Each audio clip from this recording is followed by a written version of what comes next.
웨스트민스터 신앙고백 제19장 하나님의 법에 관하여입니다. 나누어 드린 유인물 참조하시고 1번 우리 같이 읽겠습니다. 하나님은 아담에게 행위 언약으로서 한 율법을 주시어 그것으로 그와 그의 모든 후손에게 자신적인 엄밀한 또 항구적인 순종의 의무를 지우시고 그것을 성취하려면 생명을 주실 것을 약속하시고 그것을 위반하면 사망을 내리실 것을 경고하시고 그것을 지킬 힘과 재능을 그에게 부여하셨다. 제가 자신적인, 전적인, 엄밀한 여기를 제가 빼먹었습니다. 지금 여기서 이제 우리가 살펴보려고 하는 것은 율법에 대한 이야기죠. 그러니까 참 이렇게 정리되지 않은 주제가 구약의 율법입니다. 사실은 넓은 의미로 율법이라고 하는 것은 하나님의 법 전체를 나타내는 말인데 일반적으로 우리가 이야기할 때 율법 그러면 이제 모세에게 주셨던 그 모세오경에 나와 있는 그것을 이제 보통 우리가 율법이라고 이야기를 합니다. 하지만 넓은 의미로 본다면 하나님의 모든 법, 왜냐하면 예수님께서도 제자들에게 이런저런 명령들을, 이런 법들을 주셨기 때문에, 하지만 이제 우리가 율법이라고 하는 것은 이제 구약적 배경을 두고 하는 것이다. 그러면 신약의 그리스도인들에게 있어서 구약의 율법, 흔히들 613가지의 조항으로 되어 있다고 하는 구약의 율법과 신약의 그리스도인은 어떤 관계가 있는가? 이것에 대해서 이제 극단적으로 완전히 폐기론자들이 있죠. 그것은 더 이상 우리와는 상관이 없다. 그것은 구약의 이스라엘을 하나님께서 구원하시기 위한 구약의 수단이었기 때문에 이제 믿음으로 오직 예수 그리스도의 공로로 말미암아 구원을 얻는 우리 그리스도인들에게는 더 이상 율법이 소용이 없다라고 하는 이제 폐기론자들이라고 하는 한 극단이 있는가 하면 또 한쪽에서는 아니다. 예수님을 믿음으로 우리가 구원을 얻긴 얻었지만 절대적으로 이 구약의 율법을 지켜야 한다. 이것이 이제 신약 성경 서신서에서 주로 나오는 이제 거짓 선지자들, 거짓 선생들의 주로 이제 그런 거죠. 그래서 그리스도인들에게 할례 받을 것을 요구하는, 그리고 절기를 지킬 것을 요구하는 이런 일들이 이제 있는 겁니다. 오늘날로 보면은 뭡니까? 안식일교회, 그러니까 대표적인 것이 이제 안식일교회 같은 것이죠. 그래서 구약의 모든 율법을 다 지켜야 한다라고 이제 주장하는 사람들이 있는가 하면 아니다. 이제 그것과는 상관이 없다. 우리는 자유다, 해방이다. 일명 이제 구원파라고 하는 사람들. 이게 이제 양극단에 있는 사람들이거든요. 그러면 과연 성경에서는 율법에 대하여 무엇이라고 말씀하는지 오늘 웨스트민스터 신앙고백의 19장을 통해서 깔끔하게 정리할 수 있습니다. 자, 그러면 우리가 1번을 함께 읽었는데 사실 여기서 지금 첫째 줄에서 아담에게 주신 한 율법, 이게 뭡니까? 사실 하나잖아요. 하나의 율법. 그러니까 한 나무를 지정하시고 그 나무의 열매는 따먹지 말라고 한 거예요. 그러니까 그 나무에서는 따먹지 말라고 한 거예요. 그 나무에서는. 그게 딱 한 가지 율법이죠. 그러니까 그거는 아담이 지켜야 하는 거예요. 지켜야 합니다. 그것을 행위 언약이라고 하죠. 하지 말라고 했으니까 하지 말아야 되는 거. 이것을 이제 아담에게 주신 한 율법이다. 그런데 말입니다. 뭐라고 그랬습니까? 그게 아담에게만 주어진 게 아니라 그의 동그라미를 치세요. 뭐 밑줄을 치시든지 그와 그의 모든 후손. 그러니까 그와 그의 모든 후손이니까 뭐예요? 모든 사람이죠. 모든 사람. 그러니까 모든 사람에게 이게 이제 옛 고체로 번역을 했기 때문에 자신적, 그러니까 이게 이제 우리는 이게 개인적이라고 하죠. 그렇죠? 개인적으로 각자가 그리고 개인적인 그리고 전적인, 그러니까 모두다 이 말이에요. 예외 없다 이 말이에요. 그러니까 엄밀한은 정확하게 그대로 이 말이에요. 또 항구적인, 그러니까 이거는 영원하다는 겁니다. 항구적인 순종의 의무를 지우셨다. 그러니까 그 에덴 동산에서 아담에게 주셨던 그 명령, 그 율법은 아담 한 사람에게만 적용되는 게 아니라 모든 사람에게 다 적용된다라고 이야기를 한 거예요. 또 그것을 성취하려면, 그러니까 그냥 이제 성취하면입니다.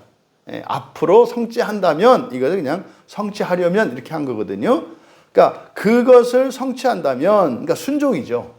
순종한다면 생명을 주실 것을 약속하고, 이때 생명은 무슨 생명이겠어요? 사람의 생명이겠어요? 하나님의 생명이겠어요? 아담은 이미 살아 있었잖아요. 아담은 이미 살아 있었으니까 그에게 없는, 그러니까 아직 그에게 없는 생명이죠. 그에게 없는 생명이니까 영원한 생명이고, 그것은 하나님의 생명이란 말이에요. 그러니까 영원한 생명, 하나님의 생명을 주실 것을 약속하고, 여러분, 사람의 생명을 갖고 있는 게 사람이고요, 하나님의 생명을 갖고 있는 게 하나님이에요. 그러니까 사실은 여기에서 약속한 것이 뭡니까? 바로 이 구원이 무엇인지를 가르쳐 준 거예요. 또 그것을 위반하면 불순종이잖아요. 그러니까 불순종하면 사망을 내리실 것을 경고하고, 여러분 여기서 우리가 이 사망이라는 말에 여러분이 꼭 생각을 하셔야 돼요. 외우지 마시고 여러분 이해를 하셔야 된다고, 여러분들이. 이 사망은 불순종을 하는 순간 그때부터 사망이 생겨나는 게 아니에요. 원래 사망은 있었죠. 무엇과 함께? 불순종과 사망은 동전의 앞면과 뒷면과 같은 거예요. 그러니까 불순종과 사망은 이렇게 붙어 있는 거예요. 불순종을 뒤집으면 사망이고 사망을 뒤집으면 불순종이라고 해요. 그러면 순종은요, 영원한 생명과 있는 거예요. 그러니까 순종과 영원한 생명이라고 하는 하나의 동전이 있고, 불순종과 사망이라고 하는 또 다른 동전이 있는 거예요. 이게 뭡니까? 이게 이중예정이라고 그랬잖아요. 순종을 통해서 구원하시는 것과 불순종을 통해서 구원하시는 두 가지 방법. 그러니까 순종하면 내가 너희들을 구원하고 불순종하면 버릴 거야. 이렇게 되면 구원을 결정하는 게 누구에 의해서 결정돼요? 사람에 의해서 결정이 돼요. 순종하면 구원하시고 불순종하면 구원 안 하신다. 그러면 사람의 학에 따라서 사람이 결정한다. 그래서 이거를 이제 잘못 이해하니까 이제 알미니아이나 이런 사람들은 지나칠 정도로 구원에 대한 전적인 책임과 주권이 누구에게 있다? 사람에게 있다라고 강조를 하는 거예요. 이걸 이제 오해하기 때문에. 왜 이렇게 오해해요? 하나는 구원하고 하나는 구원하지 않을 거라고 하는 이런 이중 예정에 대한 잘못 이해 때문에 그렇다, 이 말이에요. 이해되시죠? 그러니까 이것은 그게 아니라 뭐다? 순종의 구원의 길과 불순종의 구원의 길, 이렇게 하셔야 맞는 거예요. 순종의 구원의 길은요, 둘째 사망을 맛보지 않고 실제로 아담에게는 사실은 첫째 사망도 맛볼 필요 없었죠. 왜? 생명나무 열매가 있었으니까 그걸 먹고 계속 살 수 있었거든요, 아담에게는. 근데 우리가 이걸 떠나오는 바람에 그 후손들은 이제 이렇게 죽게 된 거 아닙니까? 그럼 사망이라고 하는 것은요, 이게 불순종했기 때문에 벌로 주어진 게 아니라 이미 하나님의 창세전부터 예정 속에 있는 거예요. 그러니까 불순종과 패키지로 붙어 있다고요. 근데 왜 한 사람으로 말미암아 죄가 들어왔고 그래서 죄로 한 사람이 범죄로 말미암아 사망이 들어왔다고 했을까요? 그건 선택에 의해서 같이 들어온 거겠죠. 이 불순종과 사망은 같이 있는 거다. 근데 왜 그때 들어왔다고? 들어왔다, 사망이. 원래는 없는 건데, 하지 않을 수 있는데, 그 얘기를 하는 거죠. 그러니까, 그러면 하나님이 사망도 만드셨단 말입니까? 만들었죠. 근데 우리의 사망을 만드신 건 아니에요. 사망이라는 게 뭐죠? 끝이죠, 끝. 그러면 이 세상에 있는 모든 피조물들은요, 다 창조되었기 때문에 다 끝이 있어요, 없어요? 당연히 있는 거예요. 사망은 원래 있는 거예요, 원래. 원래가 생겨난 것은 그러니까 시작이 있는 것은 끝이 있게 되어 있다 이 말이에요. 근데 우리가 사망이라고 할 때 사실은 진정한 의미의 사망은 둘째 사망을 말하는 거예요. 우리가 두려워하는 거는 둘째 사망이라고요. 첫째 사망은요, 원래 다 죽는 거예요. 여러분이 뭐 하루 더 살고, 10년 더 살고, 그 큰 의미 없어요, 사실은. 그것이 뭡니까? 우리의 둘째 사망을 없애기 위해서 살아가는 선한 인생일 때 의미가 있지. 오히려 우리의 육체의 인생이 둘째 사망을 더 심화시키고 더 넓힌다면 그건 안 살수록 좋은 거예요. 사실 우리가 죽음 이렇게 이야기를 합니다만 이걸 분리시키셔야 된다고요. 우리가요, 누군가의 죽음 앞에서는 정말 애통해야 할 때가 있어요. 왜요? 삶을 엉망진창으로 살았어요. 네? 그냥 인간적으로도 도덕적으로도 사회적으로도 막 죄를 지면서 방탕한 삶을 살았어요. 거기다가 예수까지 믿지 않았어요. 그럼 그 죽음은요, 우리가요, 슬퍼해야 돼요. 죽어서, 이 육체가 죽어서 슬픈 게 아니잖아요. 죽음 뒤에 있는 인생 때문에 슬픈 거잖아요. 그러니까 그리스도인은 모든 장례식장에 가서 이렇게 하하 웃고 이래야 되는 게 아니에요. 어떤 사람이 신앙생활 하면서 예수를 믿고 이렇게 분투하고 회개하고 정말 하나님 나라의 첫째 부활로 가기 위해서 살고자 했어요. 알잖아요, 교회 공동체 있으면. 그런 사람의 죽음은요, 소망이 되고 기쁨이 되고 위로가 돼요. 그런 경우에는. 그렇지 않을 때는요, 억장이 무너지는 거예요. 왜요? 남은 고난이 있잖아요. 그러니까 죽음이라 그래서 사람들이 자꾸 헷갈리는 거예요. 첫째 사망과 둘째 사망을 헷갈리는 거예요. 모든 사람에게 둘째 사망의 의미가 똑같지 않다. 첫째 사망은 다 똑같아요. 단지 좀 일찍, 나중, 이렇게 시간차일 뿐이지. 그러니까 이것 자체는 그렇게 사실은 우리가 이렇게 염려되고 이런 게 아니다 이 말이에요. 다만 뭡니까? 그립잖아요. 그렇죠? 다시 살아날 때까지 못 보니까 그립잖아요. 근데 그건 다시 보거든요. 예? 그러니까 뭡니까? 미국이나 어디로 이민을 가는데 그립긴 하지만 그렇게 막 가면서 아이고 하면서 곡할 일은 아니잖아요. 예? 그냥 이제 막상 괜찮다고 헤어지려니까 이제 눈물도 나고 이렇게 이제 하는 거지만 그게 막 아주 애통한 그게 아니잖아요. 근데요, 어떤 사람의 죽음 앞에서 우리는 애통해야 할 때가 있어요. 어떤 사람이요? 우리가 판단하기에 둘째 사망에서 자유롭지 못한 사람일 때 더 간절히 기도하게 되는 거잖아요.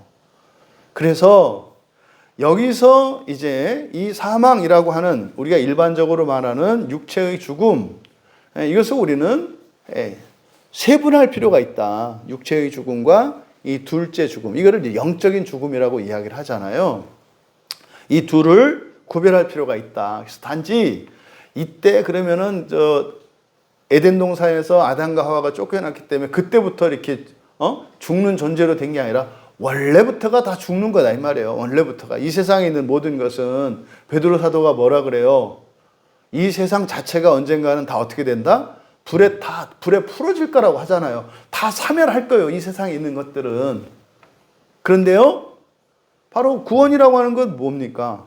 이렇게 언젠가는 사멸할 존재인 첫 창조의 피조물인 사람을 어떻게 영원한 생명을 주심으로써 불멸적 존재로 바꾸시는 거, 이게 구원이잖아요. 그래서 예정이라고 하는 것은 뭐다? 순종의 길과 불순종의 길을 주신 것. 그래서 우리로 하여금 뭐 하도록? 선택하도록. 하지만 우리의 선택이 구원을 결정하는 건 아니다. 우리의 선택은 뭘 결정한다? 사망이냐 생명이냐를 결정하는 거예요. 사망의 방식이냐 생명의 방식이냐를 결정하는 거지 구원을 결정하는 것은 아니다. 그러니까 여러분들이 알미니안들이 하는 주장이나 개혁주의자들이 하는 주장이나 무슨 얘기 하는지 알아들으실 수 있겠죠? 그러니까 반은 맞고 반은 불충분한 설명을 하는 거다. 요 얘기를 하는 거예요.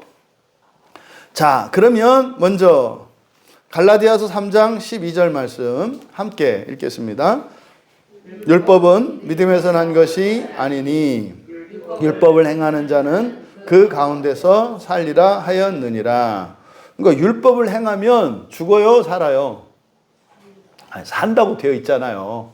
사실상 이 말씀은 레위기 18장 5절 말씀의 인용이거든요. 그러니까 그러니까 율법을 하나님이 주실 때는요, 좋은 걸 주셔요, 나쁜 걸 주셔요?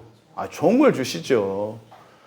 그래서 율법은요, 선한 거라고요, 선한 거. 근데 성경에서 보면은요, 율법으로는 의에 이를 수 없다라고 하는 말이 나오잖아요. 여러분들 그게 무슨 의미인지 아시죠? 그때 의는 무슨 의? 그렇죠, 그렇죠.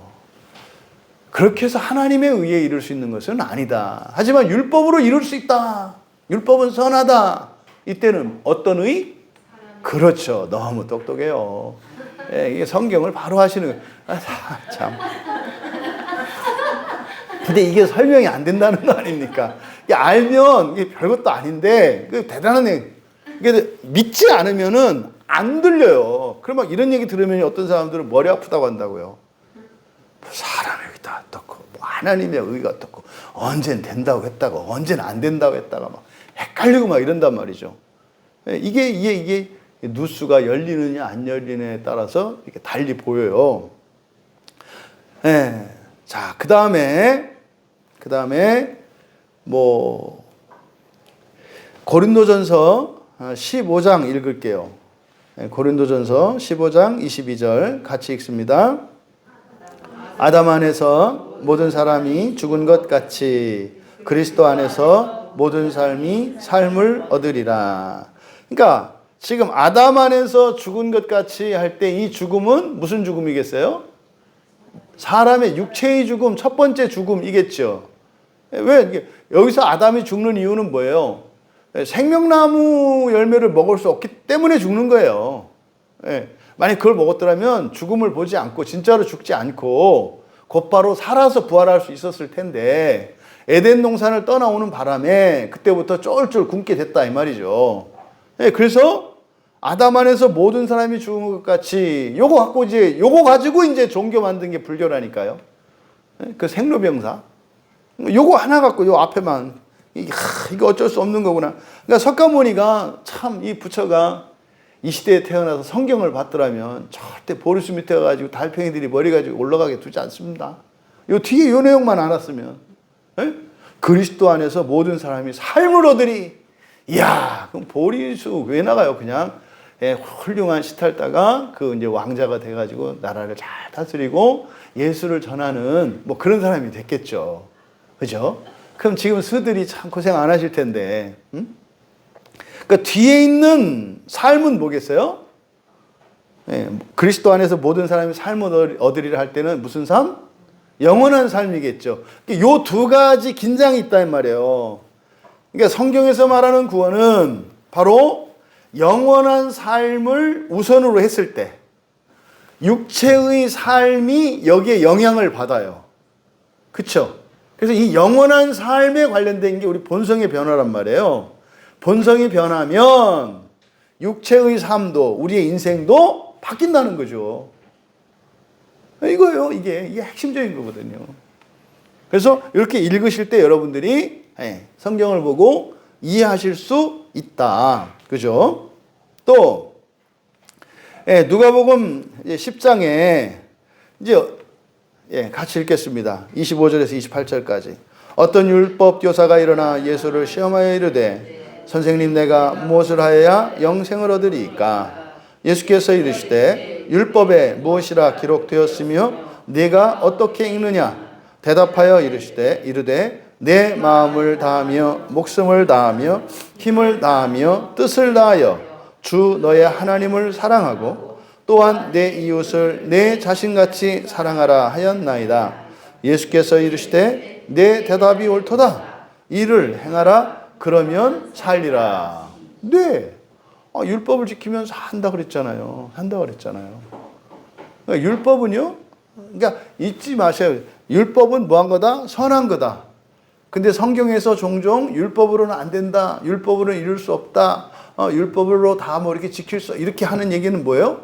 하나님의 의에 대한 얘기를 하는 거. 그래서, 아니, 우리나라에서 도덕이나 이런 걸 지키면 그게 해로워요? 해롭지 않잖아요. 그럼 인정받잖아요, 사람들에게. 그러니까 그 율법이, 그러니까 모세의 법을 율법이라고 하는데 그 율법은 일반 다른 나라와 다른 종교나 이런 도덕적인 또 어떤 종교적인 이런 법이라는 점에서는 공통점이 있다. 그래서 사람의 의를 이루는 한 방법이라는 점에서는 공통적이다. 그때는 율법을 그냥 법이라고 한단 말이에요. 법이라고. 그런데 이제 율법이라고 했을 때는 사람의 의가 아니라 무엇을 이루는? 하나님의 의를 이루는 이 두 가지 속성이 있다 이 말이죠. 그러니까 이것을 여러분들이 이제 아셔야 한다. 창세기 그건 뭐 안 읽겠습니다. 다음 맨 끝에 야고보서 1장 14절 같이 읽습니다. 오직 각 사람이 시험을 받는 것은 자기 욕심에 끌려 미혹됨이니. 자기 욕심이니까 자기 마음이잖아요. 자기의 열심이잖아요. 그렇죠? 자기의 열심. 그러니까요. 생명의 길을 갈 것인지 사망의 길을 갈 것인지 이건 하나님이 정해놓으신 게 아니라 뭐다? 사람이 선택하는 거다. 근데 그거를 사람이 할 수 없다라고 자꾸 주장하는 이유는 뭐예요? 그냥 사망의 길을 가면 구원 못 받는 거고 생명의 길을 가면 구원이라고 이야기했기 때문에 그래서 그렇게 주장을 한다 이 말이에요. 그러니까 구원을 무엇이라고 정의하느냐에 따라서 내용이 달라지는 거예요. 근데 문제는 부활과 첫째 부활을 구분해 놓지 않고 그리고 이 예정이라고 하는 것은 하나님이 우리에게 선택권을 주시되 어떤 선택을 하더라도 구원하시겠다고 하나님의 전능성과 하나님의 전능하심으로 일방적으로 구원하시는 게 아니라 우리에게 자유의지를 주시겠다고 하는 두 가지 의미가 다 들어가 있는데 이게 둘을 쪼개가지고 하나씩만 갖고 있단 말이에요. 한 사람들은 자유의지만 강조하고 한 사람은 그냥 하나님의 절대 주권만 강조해서 무조건 된다. 이게 무조건 되는 표가 뭐예요? 뭐 어느 교단에 뭐 이렇게 가야 돼. 그 말도 안 되는 생각이죠. 그거의 뿌리가 어디라고요? 우리만이라는 구원은 우리만 이거의 뿌리가 어디예요? 유대교예요, 유대교. 유대교인들이 뭐였어요? 아브라함의 자손만이잖아요. 아브라함의 자손만, 우리만. 이게 유대교 구약의 그 백성들이 하나님의 백성들이 넘지 못했던 거예요. 우리만. 근데 우리가 성경 보면 어떻게 해요? 온통 모든 민족과 다른 모든 민족들에 대해서 구원이 다 써 있잖아요, 이미. 그러니까 이 사람들이 어떻게 해요? 그거를 그냥 우리말 또 성경에서 이거를 이방이라는 말로 딱 바꿔버렸잖아요. 그러니까 우리만이 아니라니까요. 그 전통이 딱 들어와서 교회 안에 들어와가지고 교회들끼리 서로 싸움질 하다가 교회가 막 분열되면서 그때부터 하는 게 유대교 구약의 유대인들이 저질렀던 잘못을 다 똑같이 하는 거예요. 다 우리만 그러다 망했는데 우리만 하다 다 망했는데 아니 하나님이 천지를 창조하셨다면서요. 그러면 모두의 하나님 아니에요? 근데 왜 자꾸 우리 아버지라고만 해? 넌 마귀 아들. 마귀도 하나님의 아들이라니까요. 그러니까 이게 지금 이 마귀에 대한 생각이 매우 잘못되어 있다고요. 이게 이원론이라니까요. 그래서 이 이중애정의 그 뿌리가 오거스틴이라는 사람이에요. 로마 천주교의 그 신앙적인 그 기초, 로마 천주교 교리의 그 근간을 쌓은 천재가 아우구스티누스예요. 근데 그게 왜 이 개신교 교회에서도 자꾸 아우구스티누 그 얘기가 막 나올까요? 종교개혁자 가운데 이 칼빈이 원래 신부였잖아요. 로마 캐톨릭 신부였잖아요. 그러니까 로마 캐톨릭에서는요, 오거스틴을 최고로 쳐요. 그 다음에 이제 토마스 아퀴나스 정도. 근데요, 그 뒤를 그러니까 오거스틴을 최고로 아는 천주교에서 성경을 공부했어요, 칼빈도. 그래서요, 이 교리 체계나 이런 것들이 오거스틴에 의해서 세워졌기 때문에 오거스틴을 따라왔다고요. 근데 이 오거스틴이라는 사람이 어떤 사람이에요? 굉장히 방탕했던 사람이고요. 심지어 이원론을 가지고 있는 마니교에 심취했던 사람이에요. 마니교에. 그래서 육체는 더러운 거야. 그러니까 무슨 짓을 해도 괜찮아. 왜요? 어차피 더러운 거니까. 어차피 더러운 거니까. 그러니까 몸만, 영혼만 깨끗하면 돼. 근데 영혼이 뭐예요? 지식이에요, 지식. 그러니까 공부만 잘하면 돼. 그리고 육체는 어차피 썩 없어질 거, 어차피 죄된 거라서 원래 그런 거야. 그래가지고 방탕한 생활을 했어요. 미안하지만 그렇게 지내다 보니까 이제 실증 난 거예요. 그래갖고 이제 와가지고 이제 뭐 안 그런 것 뿐이지. 굉장히 위험한 사람이에요, 오거스틴이. 근데요, 왜 사람들이 이렇게 좋아할까요? 천재거든요. 똑똑한 사람이에요. 굉장히 똑똑한 사람이에요. 여러분, 하나님을 섬기는 일에 있어서 하나님이 천재들을 써요? 성경은 그렇게 얘기 안 하죠. 하나님은 어떻게 쓰세요? 미련한 자를, 지혜로운 자를 부끄럽게 하는 방식이잖아요. 근데 지금 교회의 발전사를 보면 어떻게 해요? 다 천재들을 타고 이렇게 가요. 칼빈이면 이 사람 다 천재들이에요. 대단히 뛰어난 천재들. 그래가지고 하나같이 성격이 이상한 사람들이에요. 되게 괴팍하고요. 아주 까다로운 사람이에요. 또 오해받을 수가 있는데 어쨌든 그래서 이 이원론의 뿌리가 그 캐톨릭이 안에 흐르고 있는데 그게 사실은 이제 오거스틴으로부터 뚝 따라 내려온 거예요. 참, 그러니까 자칭 개혁주의라고 하는 사람들이 나를 싫어하지. 근데요, 진짜 교회 역사를 조금만 알고요, 공부 조금만 하면요, 지금 이 한국교회 심각할 정도로 지금 개혁주의, 자칭 개혁주의라고 하는 사람들이 잘못했다는 거 알거든요. 옛날에 종교개혁했을 때 막 이렇게 막 나뉘잖아요. 그렇죠? 막 이제 그 루터 교회. 우리나라도 있잖아요. 루터 교회라고 하는 교회가. 그러니까 루터의 종교개혁을 따르는 사람들. 또 이제 칼빈을 따르는 사람들. 그렇죠? 거기다가 또 이제 영국 같은 경우 성경 국교 있잖아요. 국교. 그쪽 따르는 사람들. 또 아주 급진파가 있어요. 이렇게. 분리주의자라고 하는 이 사람들. 여기서 이제 다 이렇게 쪼개져서 나오거든요. 거기서. 그런데요, 다른 데는 막 영국이나 이런 데는 막 싸워요. 서로. 종교개혁자 후예인데 우리는 루터파야, 우리는 칼빈파야, 뭐 우리는 뭐 이렇게 해가지고 막 서로 막 싸워요. 그러다가 위험해지고 그러면은 이 사람들의 도피처가 있어요. 그러니까 종교개혁의 후예들 중에서 막 싸우다가 국내적으로나 그 상황에서 좀 위험해지고 그러면 가는 도피처. 거기가 네덜란드 화란의 개혁주의예요. 개혁주의의 특징은요, 모두를 포용한다고요. 루터파든 칼빈파든 국교파든 분리주의자, 개혁교회는 다 이렇게 앉는 거예요. 원래 그래서 개혁주의는 뭐라 그랬어요? 받아갔다 그랬죠. 다 품는 거예요. 성경을 하나님의 말씀으로, 절대적인 하나님의 말씀으로 믿고 예수 그리스도를 믿으면 이 개혁주의 안에는 다 포용한다니까요. 그러니까 여기 가면은, 그래서 네덜란드로 가면 안전해요. 종교적인 이유로 박해가 없다고요. 그게 개혁주의라니까요. 근데 지금은 개혁주의 한다는 사람들이 우리나라에서 어떻게 해요? 막 가르고 있잖아요. 그게 오죽하면 내가 그 개가죽이라고 그러겠어요. 리폼의 개혁이 아니라 이거는 개가죽이다. 진짜로요. 굉장히 잘못되어 있거든요. 자, 어쨌든 2번으로 갑니다.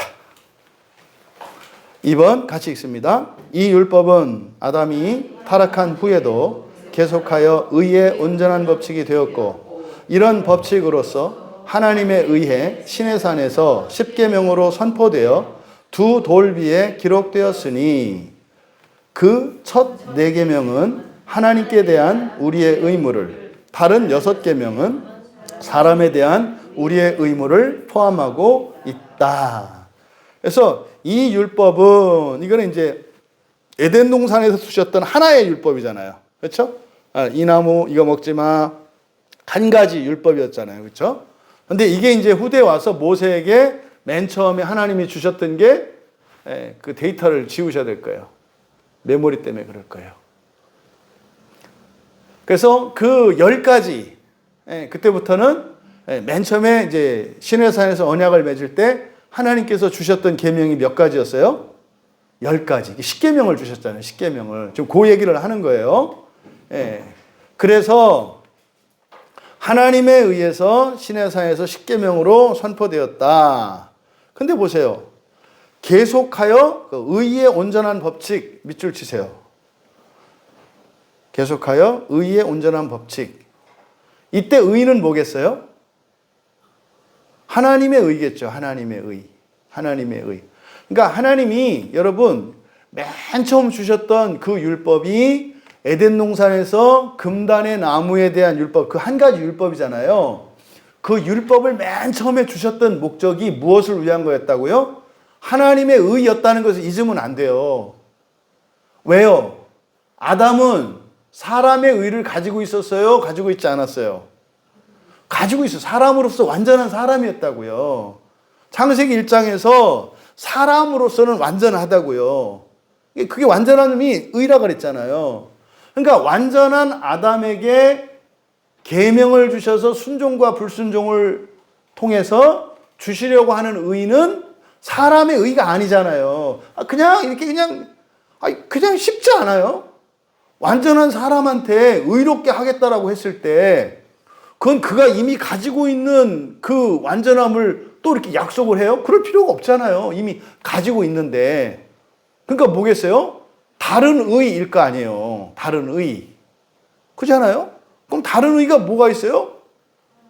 이제 하나님의 의라고 바울 사도가 이제 본격적으로 얘기하고 사실 예수님이 그 얘기를 하죠. 그걸 하나님의 아들이라는 말로 한단 말이에요. 하나님 나라와 하나님의 아들, 하나님의 자녀 또는 하나님 나라 이렇게 얘기한단 말이에요. 그래서 모든 율법 할 때는 그래서 성경에서 말하는 이 율법의 핵심은 뭐다 그랬어요? 하나님의 의를 목표로 주어지는 거라고요. 그러니까 사람의 의를 추구하는 거는 많아요. 다른 나라 법들도 다 사람의 의를 위해서 왜요? 사람들이 살면서 어떻게 하면 더 잘 사는지 경험적으로 그러니까 뭐요? 주역이나 사주, 팔자 이런 것도 사람의 의에 도움이 돼야 안 돼요? 돼요. 미신도 사람의 의를 이루는데 도움이 될까요? 안 될까요? 된다고요. 그러니까 기독교인들이 무조건 막 미신이라는 거를 막 이렇게 얘기하니까 그러니까 무당한테 비웃음 당한다고. 응? 속으로는 보고 싶으면서 눈치 보가지고 못 오면서 내가 다 알아. 뭐 이렇게 얘기하면은 한 소리 못 하고. 그러니까 그런 미신조차도 왜 생겼어요? 사람의 필요에 의해서 생겼죠. 그러니까 모든 종교도 왜 생겼어요? 사람의 필요에 의해서 생겼어요. 근데 그거 하니까 어떻게 해요? 도움이 되는 거예요. 우리에겐 왜 그게 도움이 안 돼요? 우리는 하나님 되려고 사는 사람들이기 때문에 사람 되는 방법은 우리가 찾고 있지 않으니까 도움이 안 되는 거지. 그게 아무것도 아니다 이게 아니다 이 말이에요. 근데 그러잖아요. 용한 전쟁에 한번 만나면 교회 떠날 사람들 많아요. 진짜로. 딱딱 맞춰봐. 에? 로또 한 5주만 맞춰봐. 에? 그냥 다 가지 않겠어요? 아니 뭐요 뭡니까 복권 가게도 한 번이라도 되면 거기는 이렇게 줄 서더만요 보니까. 그 5주 연속해서 누가 그걸 맞췄다 그래봐요. 교주 금방 되지. 안 그래요? 그러니까 여러분 이 세상에 그냥 우스운 거 없어요. 미신이 그냥 게 아니라요. 살아가는데 도움이 된다니까요. 그리고 미신을 맹신하면 어떻게 돼요? 마음 편해요. 마음 편하다니까요. 우리 무당님이 올해 이 애군만 잘 넘기면 내년부터 팔자 핀다고 그랬어요. 그래서 올해는 어떻게 해요? 꾹 참고 살 수 있어요. 암만 망해도. 왜? 내년이면. 내년 가가지고 했더니 내가 참기 잘못 넣었다. 1년 더 참아라. 그럼 또 1년 참을 수 있다니까요. 그래서 옛날에 미신을 믿었기 때문에 사람들이 어떻게 해요? 자기 일상을 지키고 살았다고요. 옛날 그 여인네들의 삶을 여러분들이 보세요. 그게 인간적인 삶이에요. 못 살 일이잖아요. 그 사람들이 집 뛰쳐나가지 않고 그래도 집 지키고 했던 게 뭐예요? 미신 덕분이에요. 그러니까 미신을 이게 너무 가볍게 여기지 마라. 세계 인류 역사에서 가장 뿌리 깊은 게 미신이에요. 무슨 말이에요? 역사와 전통을 따지면 그거만한 게 없는 거예요, 원래. 그런데 그쵸. 그게 이렇게 살다 보니까 이런 미신들을 만들어 놓으니까 사람들이 어떻게 돼요? 일상을 지키고 더 힘을 낼 수 있게 하는 그런 좋은 효과가 있는 거예요. 그래서 하는 거라니까요. 그러니까 보세요. 하나님의 의를 추구하지 않으면서 기독교가 최고라고 했을 때, 그 무당들이 내가 최고다라고 하는 거하고 뭐가 달라요? 그렇지 않아요? 슬퍼요, 마음이. 네? 그냥, 자, 봅시다. 그래서 모든 율법은 목표가 뭐다? 하나님의 의다. 이걸 잊으시면 안 돼. 하나님의 의다. 그래서 이거를 성경을 보는데 이걸 가지고 이 세상과 사람으로 내려오는 순간 이것도 그냥 뭐가 돼요? 기독교도 그냥 미신이든 종교든 그것 중에 하나밖에 안 되는 거예요. 이게 우리 지금 현실이다 이 말이죠. 그러니까 이게요. 성경이 잘못된 게 아니고요. 우리의 목표가 잘못됐기 때문에 그래요. 목표가 잘못되면은요. 아무리 해도 문제가 돼요. 아무리 해도. 왜? 성경은 그게 아닌데. 제가 그 말씀 드렸잖아요. 비행기를 나눠줬는데 그걸 가지고 도로 다니려고 그러면 얼마나 불편하겠냐고. 에? 맨날 불편할 거 아니에요. 이놈의 나라는 길이 좁아가지고 맨날 이게 운전하고 다니려면 날개 맨날 찢어져가지고 고쳐야 되고 막 이런다고. 응? 또 날개 부셨다고 또 교회 와서 또 회개하잖아. 하나님, 참 날개를 또 부셨어요. 뭐 이렇게 또 날개 또 달고 그 다음날 또 부시고. 그러니까 이 말도 안 되는. 자, 그 다음 3번으로 갑니다. 3번으로 같이 읽습니다. 보통 도덕적 율법이라고 부르는 이 율법 외에 잠깐만요. 여기서 제가 미안합니다. 2번에서 그래서 이제 율법을 도덕법, 의식법, 또 사법적 시민법 이렇게 이제 나누어요. 구분을 해서. 그럼 이제 여기서 이제 말씀하고자 하는 게 뭐냐면 2번이 이게 이제 십계명을 우리에게 줬는데 십계명이라고 하는 것이 사실은 뭡니까? 여기 보니까 계속해서 의의 온전한 법칙이 되었고 이때 의가 뭐다? 하나님의 의라 그랬어요. 하나님의 의. 그러면 하나님이 되고자 하는 자들에게 십계명이 필요해요? 안 필요해요? 필요하단 말이에요. 근데 누구한테 필요해요? 하나님의 의를 입으려고 하는 사람들에게 필요하다고요. 근데 이 살인계명이라고 하는 것이 대표적으로 이거는 사실은 일반적으로도 모든 나라 각에서 가지고 있는 공통적인 법 중에 하나예요. 다른 사람의 생명을 마음대로 해치지 못하라고 하는. 근데 사실 그러냐면 동해보복법에 의하면은 사람이 다른 사람의 생명을 뺏을 수도 있죠. 고대에서는 그렇단 말이에요. 성경에서도 살인한 자는 목숨으로 갚아야 되는 동해보복법이 있다 이 말이에요. 근데 그런 경우에라도 살인하면 안 돼. 누구는? 하나님이 되고자 하는 자는. 그래서 예수님이 보복하지 말고 오히려 원수에게 어떻게 해요? 더 내어주라 그러잖아요. 원수를 사랑하라 그러잖아요. 그러니까 원수를 사랑하려고 하는 사람들은 원수가 사랑할 만해서 사랑하는 게 아니에요. 옥녀가 동굴에서 쑥하고 마늘 먹는 거예요, 그게. 진짜로 하기 싫은 거고요. 에? 참을 수가 없는 거예요. 뛰쳐나가고 싶은 거예요. 어떻게 원수를 사랑해요? 말이 돼요? 근데 이런 예수님의 반제라고 하는 구약의 율법을 꺾으시는 이런 내용들은 무엇을 위한 거예요? 하나님의 의를 위한 거예요. 하나님의 의를. 근데요, 하나님의 의를 추구하지 않아. 그러니까 그런 얘기들이 의미 있게 와요, 안 와요? 안 오죠. 귓등으로도 안 듣죠. 말도 안 되는 소리 하고 있어요. 그러니까 다 어떻게 해요? 크리스찬들이 이렇게 외식적인 사람들이 되는 거예요. 바리새인처럼 이미 목표 설정이 잘못했어. 그럼 여러분 생각해 보세요. 하나님 되기 위해서 주신 법을 갖다가 이 세상을 살아가는데 이렇게 살라 그러면 지킬 사람 있어요, 없어요? 안 왜 지켜요? 그러니까 어떻게 해요? 지키는 척하고 사는 거 아니에요? 응? 그러니까 교회에서 다르고 사회생활할 때 다르고 혼자 있을 때 다르고 여럿이 이런 거잖아요. 그러니까요, 구원이 무엇인지 이미 기독교에서 잘못 결론을 내놓고 목표를 잘못 설정해 놓고 성경을 가지고 아무리 공부를 하고 아무리 교리 공부를 해도 사람이 안 바뀌는 거예요. 바뀔 수가 없죠. 목적 자체가 이미 잘못 설정되고 에? 그렇게 하는데 되겠어요? 그러니까 이거를 진짜 한번 여러분 생각해 보세요. 여러분이 알고 있는 어떤 크리스찬이 그냥 구원이라는 게 사람이 하나님 되는 거다를 이렇게 믿는다고 생각을 해보세요. 아무도 지금처럼 안 살아요. 아무도 지금처럼. 그리고요, 그렇게 살면 안 돼요. 그렇게 살면 안 된다니까요. 근데 그걸 믿지 않으니까 또 이해가 되는 거예요. 그렇게 하는 게.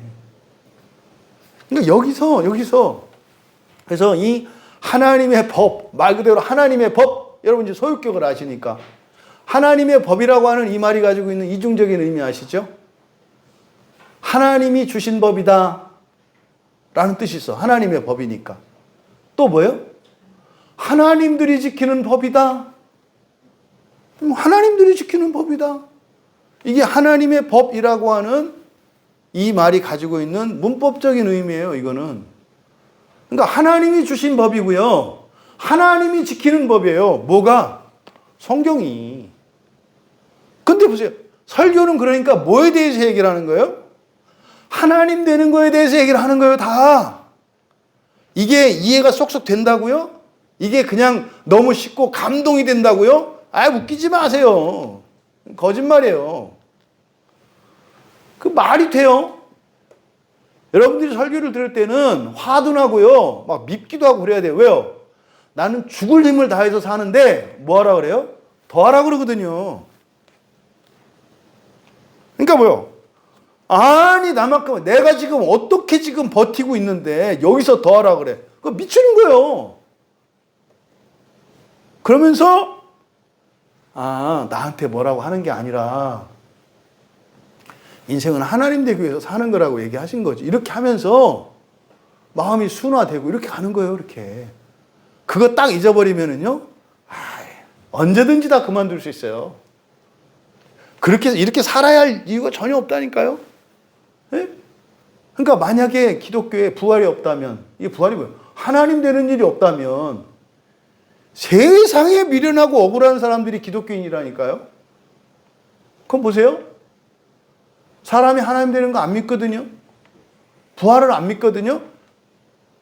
부활을 안 믿는다고는 안 하죠, 사람들이. 근데 그 사람들이 말하는 부활이 그 부활이 아니거든요. 네? 그러니까 다 어떻게 해요? 다 지금 자기 신앙에 대해서 다 회의를 갖고 있어요. 여차하면 떠날 생각이 있고요. 한 주 더 참고 한 주 더 참고 하는 거예요. 지금 이제 요때쯤 되면은 참 우리나라 대형교회에 있는 부목사들이 아주 고생할 때입니다, 지금. 10월 말부터 1월에서 길면 2월 달까지 굉장히 그 대형교회 부목사님들이 엄청 고생해요. 이거는 부목사 안 해본 사람들은 몰라요. 왜? 교회 떠나려는 사람들 눌러 앉히느라고. 왜 그럴까요? 부활에 대한 소망이 없어요. 그러면은요, 교회만 떠나나요? 집도 떠나고, 일터도 떠나고, 일상도 떠나고, 다 떠나고 싶은 거예요. 조금만 어려움이 와도. 왜? 사람으로 이렇게 생각하면 또 편한 길이 있거든. 편한 길이 있거든. 왜 우리가 고난의 길을 가요? 하나님 되려고. 그러니까 우리 교회에서 뭐 첫째 부활 이렇게 하니까 뭐 아무것도 아닌 것 같죠? 그게 다예요. 그게 다. 이게 뭐 여러분도 아시잖아요. 요새 뭐 교회 설교 듣고 이렇게 할 때는 맞아 하다가 나가면서 맞아 해서 이렇게 되는 거 아니에요? 이게 뭐야 이게 참. 아이고, 기독교는 우리가 예수를 왜 믿는다? 하나님 되려고. 율법 자체가 처음부터 아담한테 준 게 완전한 사람인 아담에게 율법을 주시고 약속을 주셨어. 이미 완전한 사람한테 뭘 해요? 하나님 되는 거라니까요. 그래서 사람들이 그러잖아요. 돈 많고요, 일 뜻대로 되고요, 걱정 없으면요, 예수 믿을 일이 있어요, 없어요? 없어요. 근데 그런 사람들, 그 예수 믿는 사람들 있어요, 없어요? 있어요. 왜요? 폼 잡으려고. 폼 잡으려고 오는 거예요. 실제로. 그러니까 목사님 저한테는 뭐 얘기하지 마시고 제가 할 일만 얘기해 주세요. 지옥이 아른거리잖아요. 그러니까 그렇게 해서 지옥 간다는 얘기가 아니에요. 에? 하나님 되려고 하지 않는다 이 말이에요. 완전한 사람으로 살아본들. 둘째 사망에 대해서 사실은 준비하라고 하나님이 완전하게 해주신 건데 그걸로 둘째 사망의 해를 입지 않기 위해서 살아가야 하는 건데 그걸 모른다 이 말이죠. 그러니까 십계명도 뭘 위한 거예요? 하나님 되는 거예요. 그러니까 십계명이 우리에게 유익해요, 안 해요? 유익해요. 유익하지 않은 사람은 그냥 사람으로 살 사람들은 안 해도 돼요. 사실은 사람으로 살 사람들은 십계명을 반대로 사시면 사는데 유리합니다. 진짜로요. 인간 세상에서 이게요, 그 애매한 사람들이 뭐냐면요, 그것도 못해. 그러니까 얘를 지옥도 안 믿고요, 부활도 안 믿어요. 교회 다니는 것 때문에 도덕질도 못하고 말이죠. 못합니까? 안 하지. 저 하고 싶은 거 다 하면서. 예? 그러니까 정반대로 살면 사실은 세상이 더 편해요. 진짜로. 양심적으로 사는 사람이 편할 것 같아요. 뭐 양심이 진짜 화인 받은 자 같이 그냥 사는 사람이 편할 것 같아요. 세상에 편한 게 깡패고 도둑이에요. 도둑들한테 직장을 주면요, 하루도 못 버텨요. 하루도. 왜요? 도둑은 일을 자기가 선택해서 할 수 있거든요. 직장 갔더니 방식도 하지. 이 도둑질 할 때는요, 내 입맛에 맞는 집만 골라서 털면 되는데 이놈의 직장 갔더니 뭐요? 아무 집이나 다 털으라는 거요. 내가 털려면 털어 이런 거잖아요. 그러니까 생활을 못 하죠. 자유롭잖아요. 사람으로. 여러분, 이성적으로 판단하셔야 된다니까. 법을 어기고 살면요, 굉장히 편해요. 네? 그래서 벌금 나오면 어떻게 하면 돼요? 안 내면 돼요. 안 내면. 네? 돈 꾸고, 안 갚고, 네? 그럼 몇 번 꾸면 이제 신용에서 안 바꿔줄 거 아니에요. 그럼 다른 사람 또 신용 싸서 또 빌리고, 이게 사기꾼 아니에요. 그렇게 사는 법이 있어요. 근데 우리가 몰라서 안 하는 거 아니잖아요. 그죠? 모르시나요? 무서워요. 불안해요. 네.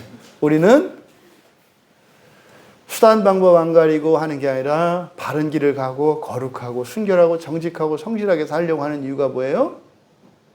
하나님 되기 위해서. 종종 그러잖아요. 너 그렇게 예수 믿어서 쌀이 나오냐 밥 나오냐. 밥 나오고 쌀 나오라고 하는 거 아니고 저는 하나님 되려고 이렇게 사는 거예요. 그런데 그러면 하나님 되려고 하는 나의 아버지가 하나님 되셔서 하나님이 밥도 주세요. 이게 은혜로 사는 거잖아요. 정리될 수 있길 바라요. 다음, 그래서 이 십계명을 도덕법이라고 해요. 그러니까 도덕법은 유효한 거죠. 근데 이 도덕은 사람의 도덕이 아니라 누구의 도덕이다? 하나님의 도덕. 그래서 십계명을 사람의 도덕으로 알면 이것도 잘못 아는 거예요. 맨날 죄책감만 갖고 살아요. 거짓말하지 말라 그랬는데. 그러니까 자신 있는 거, 살인, 그잖아. 살인 자신 있는 게 아니라 사실은 살인할 능력이 없어서 못하는 거지. 자기가 그게 뭐 살인을 안 하는 건가? 그렇잖아요? 여러분이 살인을 할지 안 할지는 뭐요? 여러분에게 사람을 죽일 수 있는 힘과 권력이 주어졌을 때 하는 거예요. 지금 어차피 여러분 사람 못 죽여요. 그냥 사람 죽이려 하다가 여러분이 죽으니까 나의 안전을 위해서 안 죽이는 거지. 여러분이 뭐 적극적으로 살인 안 하는 거예요? 예? 밟아서 터트리고 싶은 사람이 어디 한둘이었어요. 가까운 데 있지 않았어요? 다? 예? 그 안 했던 것 뿐이지. 그 증거가 뭐요? 미움. 미움이 뭐요? 살인의 동기요. 왜 안 했어요? 힘없고, 권력 없어서. 그러니까 여러분 힘없고 좀 이렇게 돈도 좀 그렇게 막 넘치게 있지 않고 한 거 어때요? 큰일 날 뻔했죠? 미움 하나에 살인 하나인데 얼마나 죽였겠냐고. 다행이네요. 그렇지. 그렇게 나와야지. 하지만 그렇게 되더라도 우리는 안 해. 그죠? 안 해. 앞에서 깐죽깐죽 해도 절대로 안 죽여. 절대로 안 미워해. 내가 미워할 줄 알아? 이놈 마귀 새끼야? 나는 안 해. 왜요? 우리는 하나님 될 거니까. 하나님의 의를 위해서. 인간적으로는 1000번, 10,000번 죽여도 괜찮지. 그래도 화가 안 풀리지. 근데 왜 안 해요? 못해서 안 하는 게 아니에요. 내 속셈이 있어서 안 하는 거지. 네가 좋아서 그러는 줄 아니? 내 속셈이 있어서 그런 거지. 뭐예요? 부활을 위해서 그러는 거예요. 부활을. 그래서 하나님의 의를 입으려고 하는 자들에게는 십계명뿐만 아니라 구약에 있는 이런 율법들이 뭐다? 도덕법으로서 하나님의 도덕으로서의 그 유효하다. 십계명은 절대적으로 우리에게 필요한 거예요. 하나님이 되고자 하는 자들에게는. 자, 그 다음 3번입니다. 보통 도덕적 율법이라고 부르는 이 율법의 앞에 2번에 대한 설명이에요. 하나님은 미성년의 교회로서 이스라엘 백성에게 의식적 율법을 주시기를 기뻐하셨다.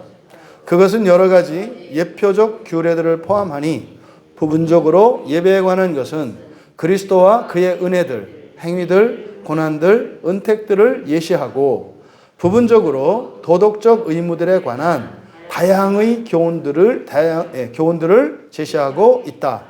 이 모든 의식적 율법들은 지금 신약 아래에서는 폐지되어 있다. 예, 여기서 이제 의식적 율법이라고 하는 게 대표적인 거, 뭐 제사를 지낸다 할지, 예? 뭐 음식을 금한다 할지, 정결 규례랄지 이런 것들을 말하는 거예요. 그러니까 여러분, 그러니까 뭐 그 얘기 많이 하잖아요. 우리나라 사람들이 뭐 술을 먹어도 되나요? 먹어도 되나요? 안 되나요? 이러잖아요. 그 물어보는 사람한테 뭐라고 하실래요?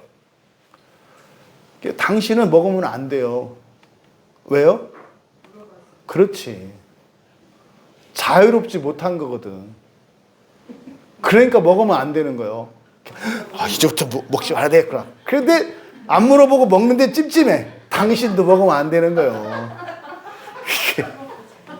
자유롭지 못하니까. 그때 이제 뻔뻔한 애들은 난 원래 자유로워. 넌 진짜로 먹으면 안 되는 거고. 그러니까 그런 걸 말하는 거예요. 예수님이 그러잖아요. 뭐가 들어가서 우리를 더럽게 하는 게 아니라 뭐다? 안에서 나오는 게 뭡니까? 우리의 마음이 더럽혀지는 게 문제예요. 마음이 더럽혀지는 게. 그래서 이런 의식법들, 뭐 정결 규례랄지 이런 모든 것들을 말하는 거예요. 이런 것들이 폐지됐다라고 하는 거는 다 해도 된다 이런 얘기가 아니에요. 에? 그걸 능가해야 된다 이 말이죠. 능가해야 돼. 그러니까 하기 싫은 것도 할 수 있어야 하고요. 하고 싶은 것도 안 할 수 있어야 하는 거예요. 이게 진정한 자유죠. 선을 위한 자유. 그렇죠? 내가 도저히 이거는 뭐 하고 싶지 않아. 근데요, 해줄 수 있잖아요. 이런 거 이제 선교지 가거나 이럴 때. 네? 네, 정말 스리랑카가 처음에 정말 당황했거든요. 네, 거기는 그냥 자 어쨌든 의식법이라고 하는 것은 폐기됐다 그래서 완전히 형식이 없어진 걸 말하지 않는다. 네? 하지만 그것으로 인해서 무슨 이게 의로우냐, 뭐 정결하냐, 부정하냐 이런 거 없다 이 말이에요. 에? 우리가 지금 예배를 드리잖아요. 이것도 의식이잖아요. 일종의 형식이 있어야 한단 말이에요. 왜? 우리는 그릇이 있어야 돼요. 형식이라고 하는 틀이. 그래서요. 예배 드릴 때 여러분이 뭐 졸고 이러면은 이게 잘못이에요? 뭐 죄 짓는 거예요? 그때 죄 짓는다라고 하는 의미, 그냥 손해본다는 의미지 무슨 벌 받을 이런 게 아니다 이 말이에요. 예? 그러니까 그런 것들은 어떤 형식이나 복식이나 자세나 이런 것들은 내 마음에 영향을 받거든요. 나를 위해서 그렇게 하는 거지 그걸 막 죄로 규정하거나 뭐 이렇게 할 것은 아니다. 근데 여전히 지금 한국 교회 안에 그런 게 있는 이유는 뭐냐면 로마 캐톨릭의 잔재가 아직 많이 남아있기 때문에 그래요. 로마 캐톨릭은요, 구약의 유대교적인 풍습과 개념들을 많이 가져다 쓰고 있어요. 다 속죄 개념이라고 그랬잖아요. 그죠? 그러니까 유대교, 구약의 유대인들이 했던 것처럼 똑같이 거의 다 해요. 거의 다 형식만 달라질 뿐이지. 자, 여기서 그 히브리서 10장 1절에 뭐라 그랬어요? 같이 읽어요. 율법은 장차 올 좋은 일의 그림자일 뿐이요 참 형상이 아니므로 해마다 늘 드리는 같은 제사로는 나오는 자들을 언제나 온전하게 할 수 없느니라. 언제나 온전하게 할 수 없느니라. 밑줄 치세요. 언제나, 그러니까 항상이에요. 항상. 그러니까 완전한 하나님의 의를 말하는 거죠. 그러니까 율법으로서는 하나님의 의를 이룰 수 있다 없다? 없다는 거예요. 하나님의 의를 이룰 수는 없다. 그래서 이거를 완전히 폐기론자로 가가지고 이것도 없애려고 하는, 그러니까 뭐요? 뭐 예배 시간도 안 지키고 예배도 참석도 안 하고 성경도 안 보고 하는 이런 은혜의 수단 방편 자체도 안 해도 되는 것처럼 착각하는 이런 거는 잘못된 거다. 또 밑에 골로새서 2장 17절 이것들은 장래일의 그림자이나 몸은 그리스도의 것이니라. 여기서 그리스도의 것 밑줄 치시고요.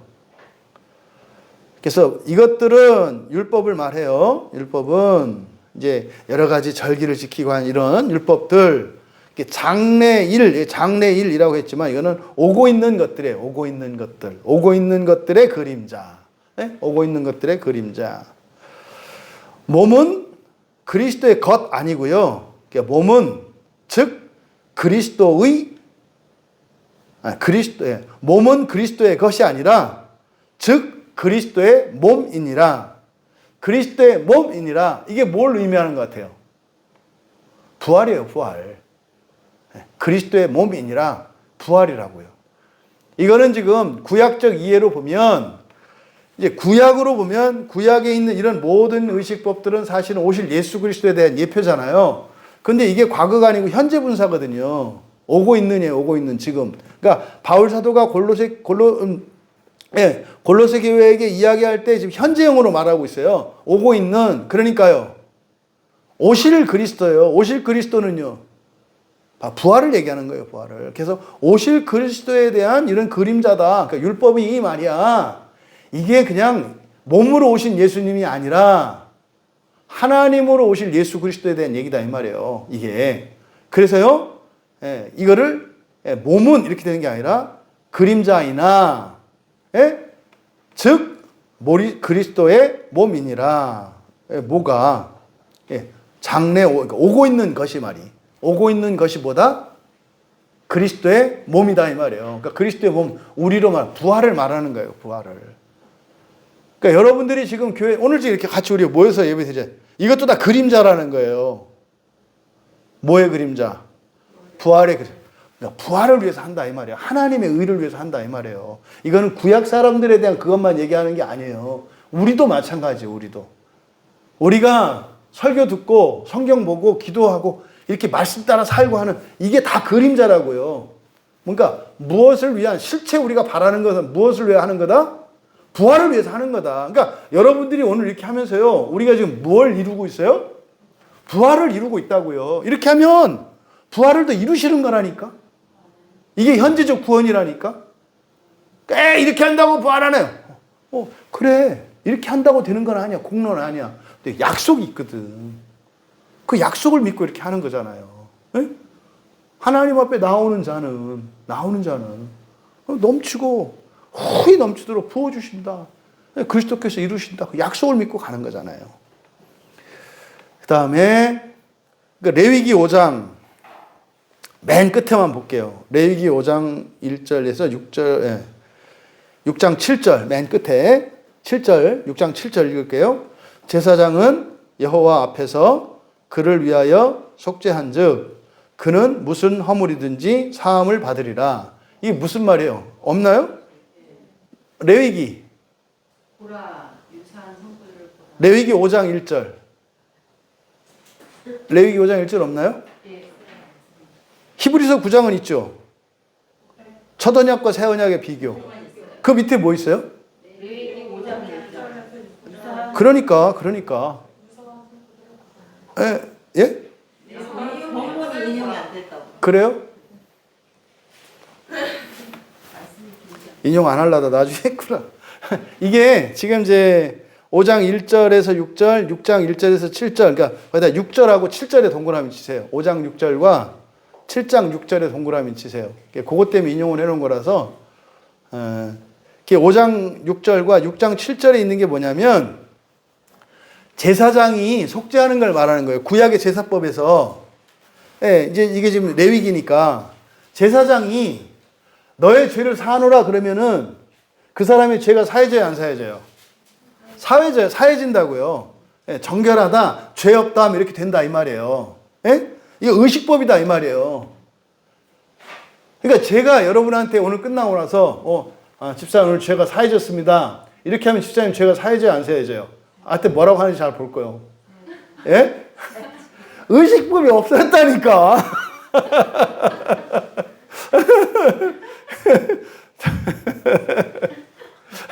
우리 죄가 사해진 거는 어디서 사해졌어요? 그렇죠. 십자가에 사해졌잖아요. 그러니까 죄가 이렇게 해서 이게 아니고 사실은 십자가에서 사해졌고, 그러니까 구약에서는요 제사장이 사해준다고요. 이 의식법이 그래요. 그러니까 하나님이 이렇게 하면은 그렇게 된다 이 말이에요. 그러니까 지금도 목사가 죄 사했다 이렇게 하면 사해지는 게 아니에요. 뭐 해야 죄가 사해져요? 자기가 회개지. 그러니까 그 의식법이 사라졌다 이 말이에요. 근데 천주교에서는 지금도 하고 있잖아요. 지금도 고해성사 해가지고 그래서 죄사함을 받는다고 하잖아요. 그러니까 그 의식법이 폐기됐다 그 얘기를 하는 거예요. 그러니까 지금 천주교가 구약을 그대로 따라가고 있어요. 예수님이 오셨는데도. 그러니까 예수님은 어떻게 해요? 재물 안 사도 되는 사람 정도로만 취급하는 거예요. 재물로 쓰잖아요, 재물로. 응? 그리고 나서 어떻게 돼요? 그 권세는 누가 가지고 있어요? 사제들이 갖고 있어요. 그럼 예수님은 십자가에 못 박아놓고 그 피로 용서하는데 권세는 내가 갖고 있다는 거잖아요. 예수님은 예수님 피뼈, 이 드라큘라야, 그게. 드라큘라잖아요. 여기다가 못 박아놓고 예수님 계속 그 피로 씻음 받았네 하면서 자기들이 하잖아요. 그러니까요. 그 뭡니까? 그 매트릭스라고 하는 영화에서 나온 사람들이 막 거기 갇혀가지고 막 이렇게 하는 예수님이 그런 거라니에요. 의식법은 어떻게 됐다? 다 회해졌다. 회해졌다. 여러분들은 죄를 속죄를 위해서 살 필요는 없어요. 뭘 위해서 살아야 돼요? 하나님의 의를 얻기 위해서 살아야 된다고. 이게 칭의의 핵심이라고 그랬잖아요. 하나님의 의를 위하여 살아갈 수 있게 된 게 칭의의 핵심이라니까요. 그러니까 덕의를 위해서. 그 와중에 칭의가 나의 덕을 인간적으로도 더 온전한 사람이 되어 가죠. 그런 거죠. 자, 그 다음에 에베소서 2장 15절 16절 같이 읽습니다. 법조문으로 된 계명의 율법을 폐하셨으니 이는 이 둘로 자기 안에서 한 새 사람을 지어 화평하게 하시고 또 십자가로 이 둘을 한 몸으로 하나님과 화목하게 하려 하심이라. 원수된 것을 십자가로 소멸하고. 여기서 첫 번째 줄에 이 둘, 두 번째 줄에 이 둘 동그라미 치세요. 굉장히 중요한 거예요. 이 둘이 뭘까요? 이거는 할례 받은 자와 할례 받지 않은 자. 바로 앞에 이제 13절에 이게 지금 이제 할례 논쟁입니다. 할례 받은 자와 할례 받지 않은 자에 대한 얘기거든요. 그러니까 할례 받은 자와 할례 받지 않은 자가 예전에는 완전히 떨어져 있었잖아요. 그렇죠? 구약에서는 가까이도 못 들어오잖아요. 안에도 못 들어오잖아요. 그죠? 할례 받지 않으면 이스라엘 무리 안에 못 들어온다고요. 할례 받고 들어온단 말이에요. 그래서 할례 받은 자와 할례 받지 않은 자는 동쪽과 서쪽과 같이 멀어요. 근데요, 그리스도의 피로 어떻게 됐다고요? 이제 13절에서 가까워졌다. 이 앵기죠. 앵기는 건 가까이 있는 거라 했잖아요. 붙어 있는 거. 그래서 같이 있는 거예요. 예수님의 십자가로 할례 받은 자나 할례 받지 않은 자나 전부 다 하나가 됐다. 요 얘기를 하는 거예요. 요 얘기를. 지금 에베소서 2장에서 말하는 게. 그게 또 어떻게 해요? 피로 하나가 됐고 이렇게 가까워졌고 그 다음에 16절에서 뭐라 그래요? 한 몸이 됐다 그랬죠. 이 둘을 한 몸이 됐다. 이걸 현재적으로 적용해 볼까요? 우리가 동쪽과 서쪽과 같이 멀게 생각하는 게 누구예요? 교회에서. 교회 이 기독교인들이 동쪽과 서쪽과 같이 멀게 생각하는 사람들이 누구냐고요? 신자, 불신자잖아요. 그거를 지금 십자가로 다 소멸하시고 하나 됐다고 하는데 다시 교회가 뭐라 그래요? 신자와 불신자로. 이게 구약의 유대인들이 할례와 무할례로 나눴던 거하고 똑같잖아요. 지금 똑같은 짓을 하고 있잖아요. 예수님이 그걸 다 없앴는데. 아니, 성경에 써 있잖아요. 그러니까 어떻게 이런 일이 일어날 수 있냐. 이 사람들은 옛날 사람들 몰랐으니까 그렇다고 쳐. 이제는 예수님이 십자가에서 죽으셨잖아. 피 흘리고 죽으셨잖아. 그런데 어떻게 이럴 수 있냐니까요, 개신교가. 그러면 안 되잖아요. 천주교는 로마 가톨릭은 구약의 전통을 이어받으니까 그런다고 쳐. 그거 잘못됐다고 그걸 알고 성경을 따라서 정말 그리스도의 보혈의 능력이 무엇이고 십자가가 무엇인지 안다고 하는 개신교가 다시 이거를 할례를 세례로 바꿔가지고 세례자와 비세례자, 신자와 불신자로 나누면 돼요, 안 되네요? 이거는 십자가를 쪼개는 일이잖아요. 그러니까 교회에서 십자가를 다 치워버리지. 양심의 가책을 받으니까. 십자가 치우니까 어떻게 돼요?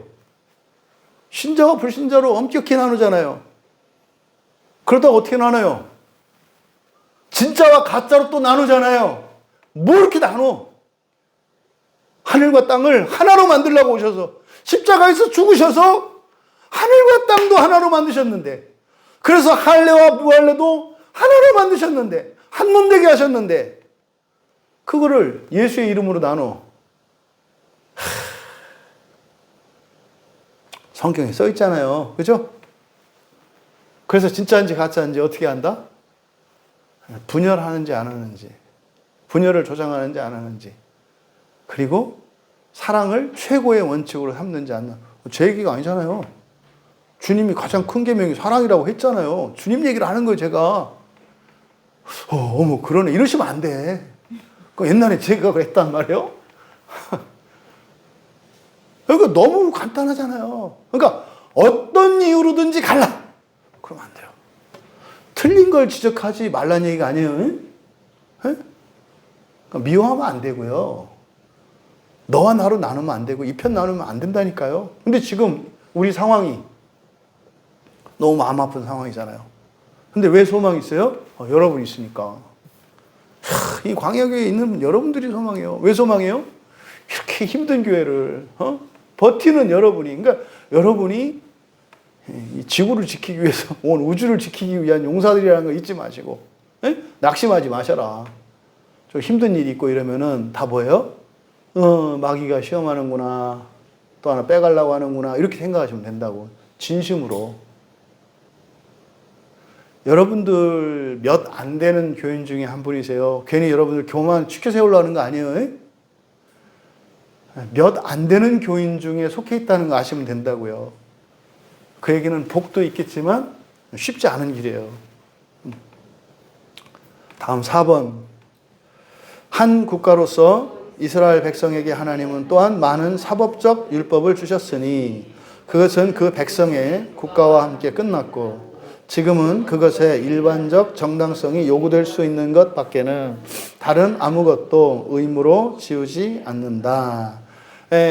여러분들이 이제 율법이 어떻게 만들어졌는지를 여러분들이 이제 정확히 알고 계셔야 돼요.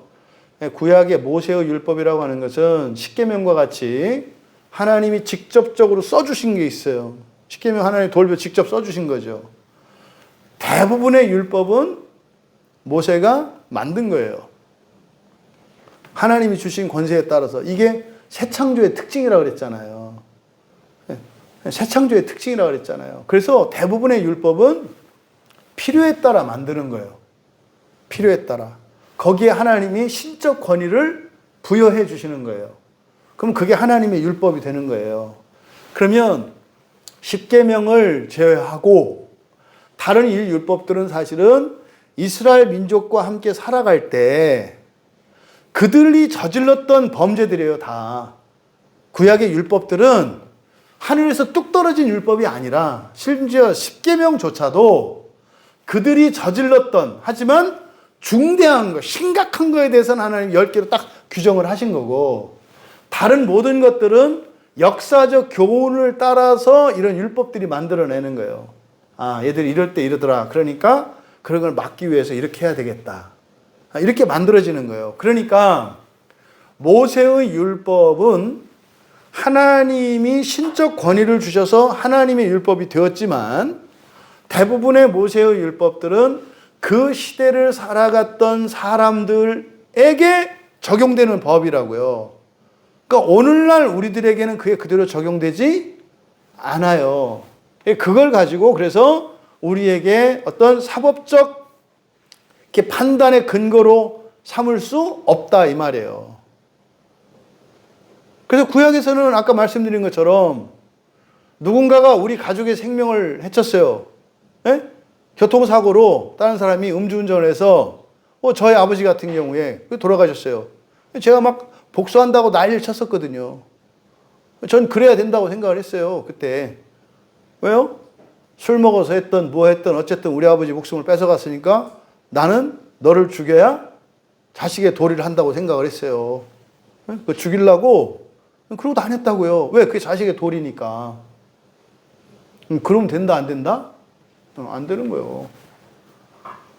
그럼 그렇게 판단하면 안 된다 이 말이에요. 우리는 어떻게 판단해야 돼요? 하나님의 의를 위해서.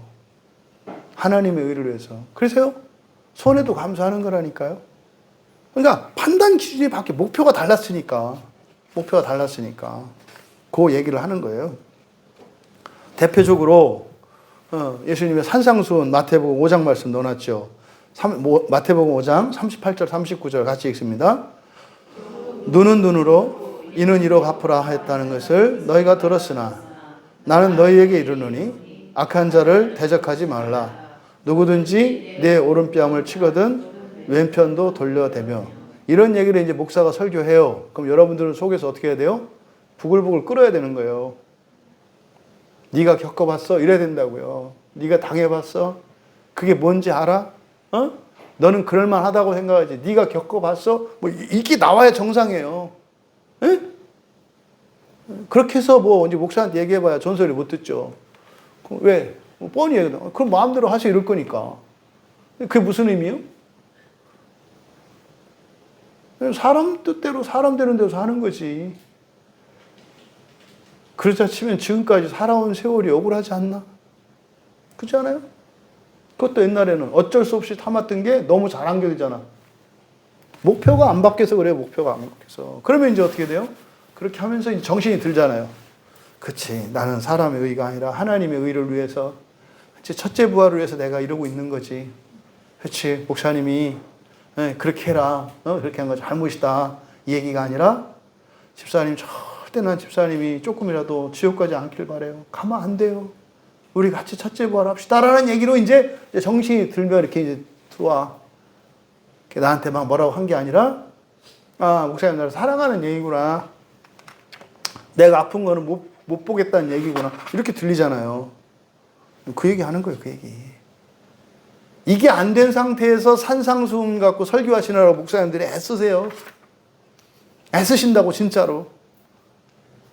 이거는 뭐 이렇게 그냥 이렇게 하라는 말씀이지만 예수님 마음 아시죠?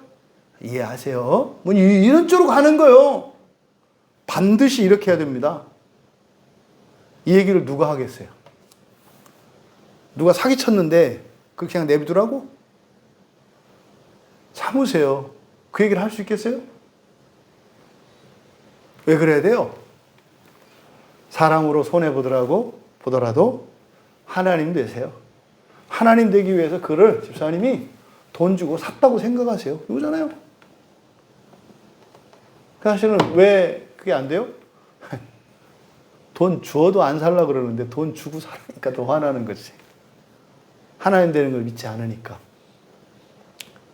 참 진짜로 감사해요. 여러분들한테 이렇게 그냥 성경을 그대로 이렇게 전할 수 있어서 정말 감사해요. 다음 5번.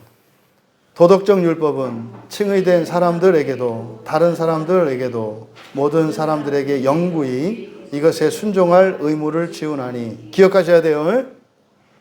도덕적 율법은 칭의된 사람들에게도 다른 사람들에게도. 다른 사람들은 누구요? 불신자도 포함되잖아요. 모든 사람이에요. 모든 사람. 그렇잖아요. 모든 사람들에게 동그라미. 영구히 동그라미.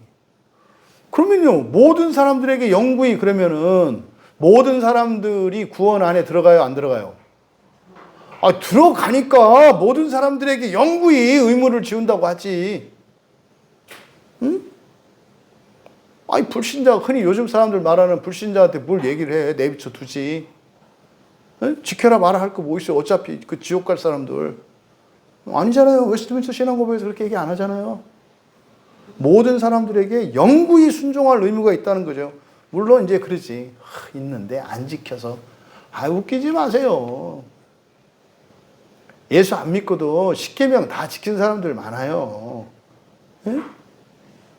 그냥 단지 그들에게 있어서 죄는 뭐였어요? 무지였죠, 무지. 복음을 듣지 못했기 때문에. 그러니까 억울하잖아요. 그래서 그건 어떻게 된다? 그들에게 복음은. 전가될 수 있다. 전가될 수 있다. 전가될 수 있다. 그래서 이러한 권위는 창조주 하나님의 권위 때문이다. 왜? 창조주 하나님은 모두를 창조하셨거든요. 다음 이어서 그것은 이것에 포함된 사건 때문만 아니라 이것을 주신 창조주 하나님의 권위 때문이다. 그리스도께서도 이 복음에서 이 본물을 어떤 방식으로 해소하지 않으시고 더 많이 강화하신다. 그래서 이 도덕적 율법이라고 하는 이것은 사람의 도덕이 아니고 이 세상의 도덕이 아니다. 그래서 사람의 도덕으로 보고 이 세상으로 도덕으로 보면 절대로 하나님 말씀대로 살 수 없는 것 때문에 죄책감에 사로잡혀서 살 수밖에 없어요. 이거는 하나님의 도덕이라고요. 그러니까 사람으로서는 그렇게 할 수 없는 거예요. 그리고 상황에 따라서 할 수 없는 거예요. 참을 수 있는 게 있지만 참을 수 없는 게 있다고요. 그러니까 사람마다 기준이 달라. 그래서 이 하나님의 도덕이니까 이것은 누가 이루어 주시는 거예요? 그리스도께서 이루어 주시는 거라고요. 그러니까 그 약속을 믿고 우리가 우리의 본성을 변화시키면서 살아가는 거죠. 그러니까 모든 사람들에게 하나님의 의에 대한 순종의 의무가 항구적으로 있다는 것은 모든 사람에 대한 부활의 계획이 있다는 거죠. 이걸 뭐라 그래요? 작정의 구원, 작정의 부활이라고 한다. 근데 그 사람들 중에는 믿음으로 받아들이고 순종의 길을 가는 사람들이 있고 불순종의 길을 가는 사람도 있다. 그러면 순종과 불순종에 따라서 부활하느냐 안 하느냐가 결정되는 게 아니라 첫째 부활이냐 나중 부활이냐가 결정되는 거다. 정리되시죠? 그래서 여기 인용은 안 되어 있지만 마태복음 5장 17절에서 예수님이 그런다고요. 내가 율법을 폐하러 온 게 아니라 뭐하러 오셨다? 네, 완전하게 하려고 왔다. 이렇게 말씀하신단 말이에요. 왜 완전해져요? 그리스도의 의를 덧입어야 완전해지니까. 그죠? 여러분들의 오래된 조상들이 십계명을 다 지키고 살았어. 에? 그런데 그리스도의 의가 없어 그냥 율법이잖아요. 그냥 법이잖아요. 그죠? 우리가 완전히 부활하려면 반드시 그리스도의 의가 전가가 돼야 돼요. 에? 그래서 그리스도가 오심으로써 사실은 그리스도 이전에 아브라함도 그리스도의 의가 전가돼서 부활하는 거예요. 아브라함도. 믿음으로라고 하는 게 그거란 말이에요. 그리스도의 의가 전가돼서 이렇게 되는 거다 이 말이에요. 욥도 그리스도의 의가 전가돼서 이렇게 되는 거예요. 앞으로 우리의 후손들도 마찬가지예요. 그러니까 사실은요, 아브라함이나 우리 2000년 뒤에 태어날 우리의 후손이나 살아가는 삶의 조건, 구원의 조건은 항상 똑같아요. 뭐 하면 돼요? 하나님 되는 부활을, 첫째 부활을 믿고 그것을 위해서 은혜의 방편을 따라서 회개의 삶을 살면 누구나 돼. 공평하다니까요. 그럼 많은 질문들 그냥 싹 사라지지 않아요? 똑같아요. 중요한 거 뭐예요? 그때 그가 태어난 그 시대에 얼마나 인간적으로 그 사회에 통용되는 관습과 도덕에 충성되게 성실하게 살았는가가 결정되는 거예요. 이럴 때 어떻게 한다? 그리스도인들이 데모하더라. 거기는 예수 안 믿었는데 이게 지금 잘못된 거예요. 예수를 믿어서 구원받는다고 하는 이 의미가 하나님의 의의 전가를 말하는 거죠. 그러면은요, 하나님의 의의 전가로 끝나는 게 아니잖아. 그렇죠? 사람으로서 가지고 있었던 그 죄들이 회개되어야 한다니까요. 다 회개하라는 게 아니라 그렇잖아요. 근데 이것의 필요가 하나님의 의가 되는 거야. 옛날 사람들은 몰랐어. 그땐 그러겠죠. 양심의 빛을 따라줘야 돼. 인간이 이랬을 거 아니에요. 사람이 그러면 안 돼. 사람의 도리를 얘기했을 거 아니에요. 효자들은 항상 하는 말이 있어요. 뭐라 그래요? 자기는 불효자라 그래요. 좋은 부모들은 항상 하는 말이 있어요. 모자란 부모라 그래요. 사람의 의라고 하는 이 기준이 절대 충족되지 않아요. 해도 끝없는, 이게 사실은 이게 하나님의 의거든요. 그 사람들은 몰랐지만.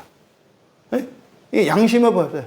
해도 끝이 없잖아요. 아무리 부모를, 평생을 그냥 병수발했어, 부모님을. 돌아가셨어. 막 가슴을 치는 거예요. 왜? 그때 내가 짜증냈던 게 막 생각나. 그냥 발 씻겨 드릴 때 그냥 하지. 그때 내가 속으로 그때 막 했던 게 이게 생각이 나. 이게 뭐예요? 이게 하나님의 의를 추구하는 정신이에요. 사실 그때 최선을 다했거든요. 그런데도 모자랐다고 생각하죠. 최선을 넘어서는 무엇? 이게 뭐예요? 이게 하나님의 의에 대한 감각이에요. 이게 우리 안에 양심 안에 이게 있죠. 자, 그 다음 6번 갑니다. 요한일서 요건 읽고 가야 되겠네요. 요한일서 2장 3절, 4절, 7절 같이 읽습니다. 우리가 그의 계명을 지키면 이로써 읽으세요. 우리가 그를 아는 줄로 알 것이요 그를 아노라 하고 그의 계명을 지키지 아니하는 자는 거짓말하는 자요 진리가 그 속에 있지 아니하되 사랑하는 자들아 내가 새 계명을 너희에게 쓰는 것이 아니라 너희가 처음부터 가진 옛 계명이니 이 옛 계명은 너희가 들은 바 말씀이거니와. 이게 뭐 얘기하는 것 같아요? 형제 사랑이거든요. 바로 앞에 로마서 13장 그 9절에 내 이웃을 내 자신과 같이 하는, 이거 다 구약의 율법에 대한 이야기고 전부 사랑이잖아요. 사랑. 그렇죠? 왜 이렇게 사랑하라고 하신 거예요? 그게 하나님의 도덕이니까. 하나님은 사랑밖에 할 줄 몰라. 난 사랑밖에 할 줄 몰라. 우리 그러잖아요. 그죠? 우리는 사랑밖에 할 줄 모르잖아요. 근데 조금 이제 화려하게 사랑하니까 이렇게 미움의 사랑과 외로움의 사랑과 이게 다 섞여서 이렇게 우리 좀 컬러풀하잖아요. 하나님은 단순하셔서 그냥 사랑 이러지만 우리는 빨주노초 파남보 이렇게 해가지고 반짝반짝이는 사랑일 뿐이지. 사실은 다 사랑이죠. 이거요. 하나님의 도덕이에요. 하나님의 도덕. 6번입니다.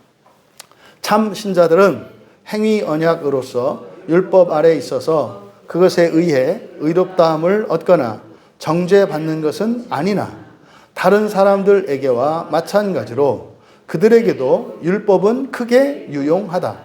즉 생활의 법칙으로서 하나님의 뜻과 신자들의 의무를 알려주어서 이에 따라 행하도록 그들을 지도하고 속박하며 또한 그들의 성질과 마음과 생활의 죄로 물든 본성의 더러움을 드러내어 주어서 그것에 의해 그 자신들을 살피어 죄를 더욱 깨닫고 죄로 인해 겸손해지고 죄를 미워하게 되며 그것과 함께 그들이 그리스도와 그의 완전한 순종을 필요로 하는 것을 더욱 밝히 보게 한다.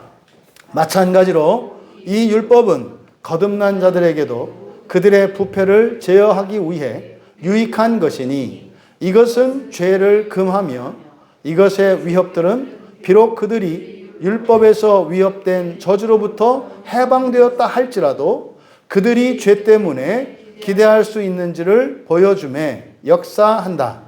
같은 모양으로 율법의 약속들은 순종에 대한 하나님의 시인과 그것을 행한 경우에 행위 언약으로서 율법에 의해 그들에게 당연한 일로서는 아니지만 어떤 복들을 그들이 기대할 수 있는지를 보여준다.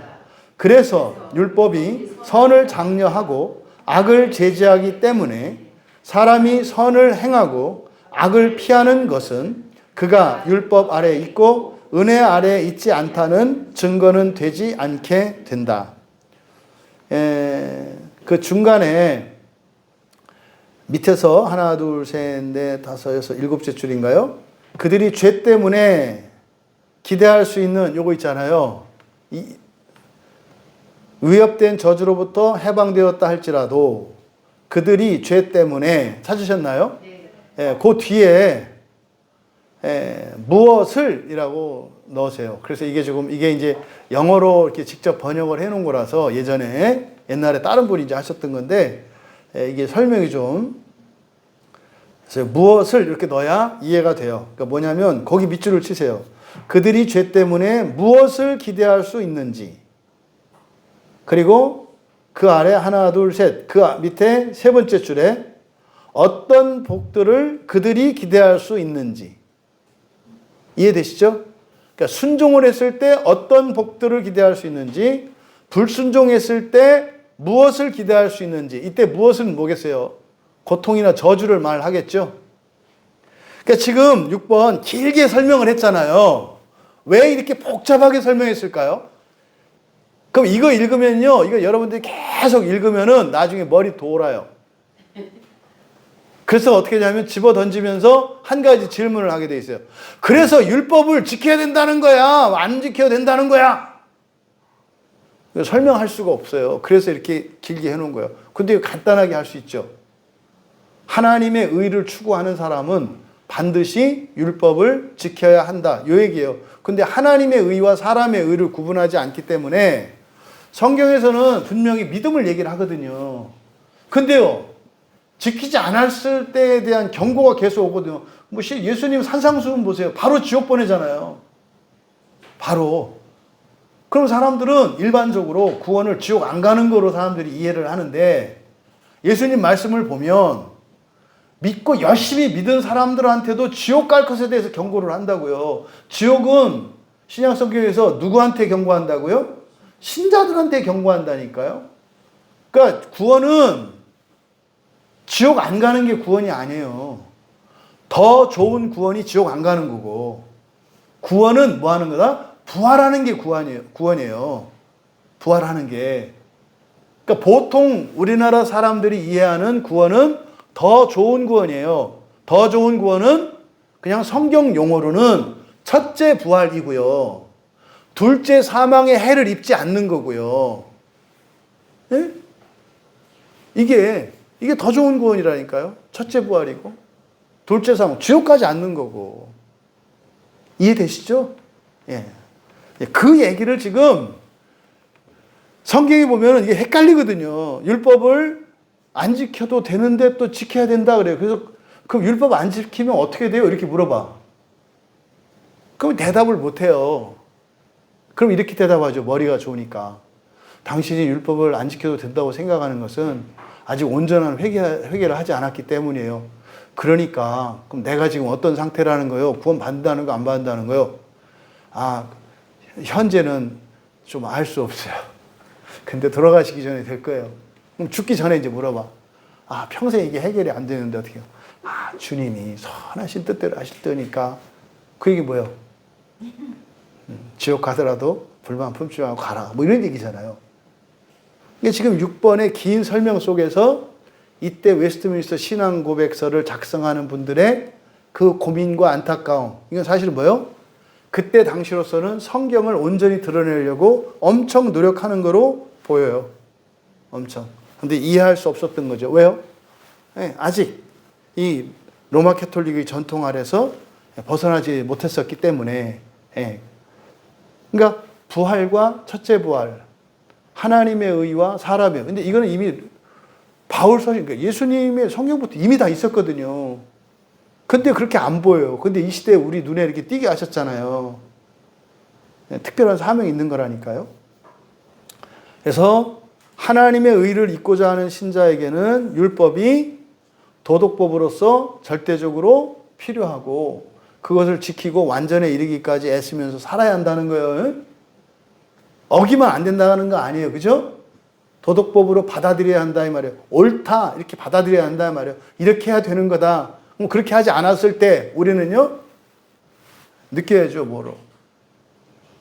부족하다는 걸 느껴야 한다 이 말이에요. 여기에 지금 보면 죄 이렇게 돼 있는데 이 죄들은 개인의 죄가 아니라 사실은 무슨 죄예요? 사람으로서의 불완전성을 말하는 거예요. 사람의 의의 결핍. 그러니까 6번에 나오는 죄는 사람으로서 사람의 의의 불충분성. 사람의 의의 불충. 이거는 그러니까 부족한 사람이라는 의미가 아니라 완전한 사람의 의를 가지고 살아도 부족하다는 거. 이해되시죠? 사람으로서 완전한 의를 가지고 있어도 부족하다는 것을 6번에서 죄라고 쓴 거다. 이렇게 이해하시면 돼요. 이해되셨죠? 다음 7번으로 넘어갈게요. 이거 하나 봐야 되겠다. 히브리서 12장. 몇 개 좀. 히브리서 12장 28절, 29절 이거 하나만 볼게요. 찾으셨나요? 끝에서 하나, 둘, 세 번째. 자, 같이 읽습니다. 성구. 그러므로 너희는 우리가 흔들리지 않는 나라를 받았은즉 은혜를 받자. 이로 말미암아 경건함과 두려움으로 하나님을 기쁘시게 섬길지니 우리 하나님은 소멸하는 불이심이라. 이미 이게 지옥에 대한 경고거든요. 그러니까 지금 앞에서 뭐라고 그랬어요? 흔들리지 않는 나라, 하나님의 나라를 말하죠. 흔들리지 않는 나라, 이 땅에 임하는데 흔들리지 않아. 왜 흔들리지 않는다 그랬을까요? 이 세상은 지구가 자전하고 공전하죠. 야, 놀랍지 않아요? 네? 지금 하늘에 떠 있는 모든 별들이 가만히 있는 별들이 없어요. 다 움직여요. 아시죠? 항성이라고 하는 태양도 가만히 있는 게 아니에요. 태양도 움직여요. 아시죠? 왜요? 태양계 전체가 또 움직이거든요. 태양계 안에서는 그 자리에 고정되어 있지만 태양계 자체가 은하에서는 또 돌아요. 이 세상에 움직이지 않는 게 아무것도 없어요. 이 세상의 특징이에요. 다 움직여요. 그러니까 놀랍잖아요. 흔들리지 않는 나라. 이게 하나님의 나라예요. 이런 거 이제 과학자들 이런 거 보면은요. 깜짝 놀라는 거예요. 아는 사람들은 이렇게 보여. 우와, 이 세상에 모든 게 움직인다는 걸 어떻게 알았지 이때? 그때 어떻게 이 천문을 어떻게 세상에 예전에는 지구가 가만히 있고 세상에 돈다고 생각을 했었는데 와, 그러다가 기껏해야 지동설이 발견해 가지고 해는 안 움직인다고 생각을 했는데 해를 포함한 수금지와 목토천해명 전체가 태양계 전체가 이렇게 돈다는 걸 어떻게 알아? 놀라. 모르는 사람들 감동이 없어. 근데 목사님만 하여튼 자 어쨌든 흔들리지 않는 나라 엄청난 과학적 계시예요 이게.